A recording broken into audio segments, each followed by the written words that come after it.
Don't Starve is a game developed by Clie Entertainment for the Steam platform on PC and Mac OS. It is an open-world survival game with roguelike exploration and base-building elements. But these buzz phrases don't really communicate what's special about this game. I'll do my best to avoid using them.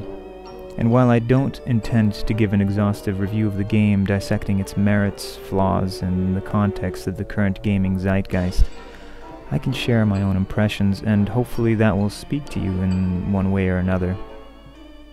On that note, I believe this game does have something for everyone, at least for a little while, since a bit of patience is probably required to get past some of the mid-game difficulties. You wake up in the middle of a wilderness peppered with trees, berry bushes, twigs, reeds, and various animals.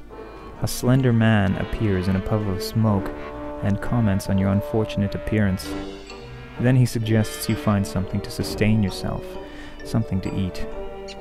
That is all the exposition that is provided. In another puff of smoke, he is gone, leaving you to fend for yourself for the rest of the game. What follows can be a poetic experience of solitude, fear of the unknown, desperation, and pride of minor accomplishments you might make along the way, until you inevitably die. I started this game knowing absolutely nothing about it, having read no reviews, no previews, and making no visits to Wikipedia.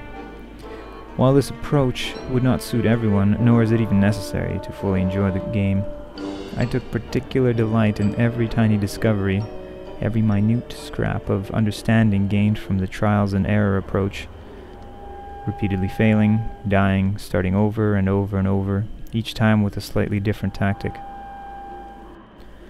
The game's main building and research mechanic straddles a delicate balance between the open-world, obscure guessing game style seen in games such as Minecraft and more rigid menu systems seen in 4X strategy games like Age of Empires.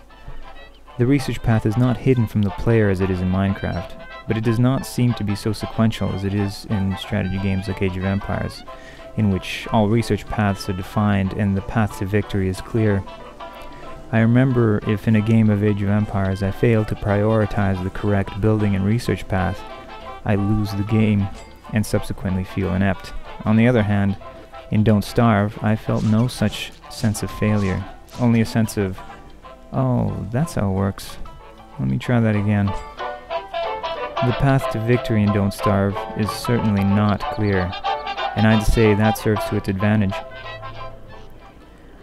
The solitude and seemingly hopeless struggle maintained a perpetual curiosity that kept me engrossed in the experience.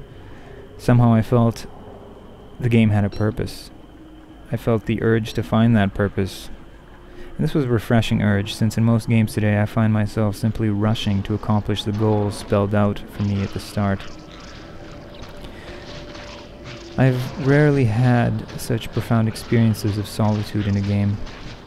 There were things I felt playing this that reminded me of Shadow of the Colossus, and even maybe Homeworld by Relic Entertainment. That's neither here nor there. If you're familiar with these games, you'll appreciate that sentiment. The art, atmosphere, and music are coherent with the themes, and are both beautiful and darkly humorous. But what really makes Don't Starve special is the way it makes you think about it even after you're done playing. I found myself several times waking up in the morning with an idea of how I'll try to use the boomerang to my advantage, or how a terrifying beast in the world may be conquered, or instead made into an ally. Sometimes I fret over how I will make it through the next winter, since none of my crops will grow and none of my bees will make honey.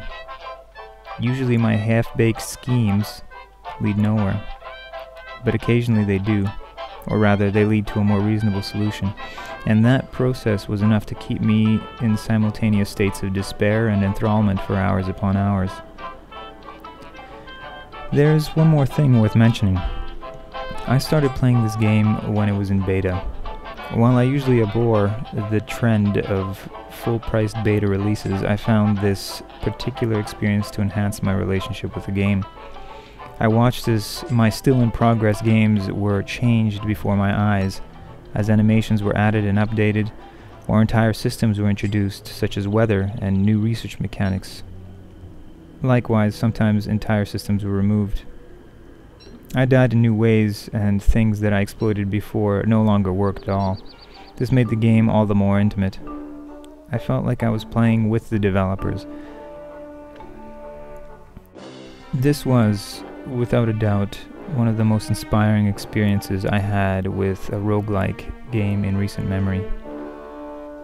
So, Game of the Year, out of 10.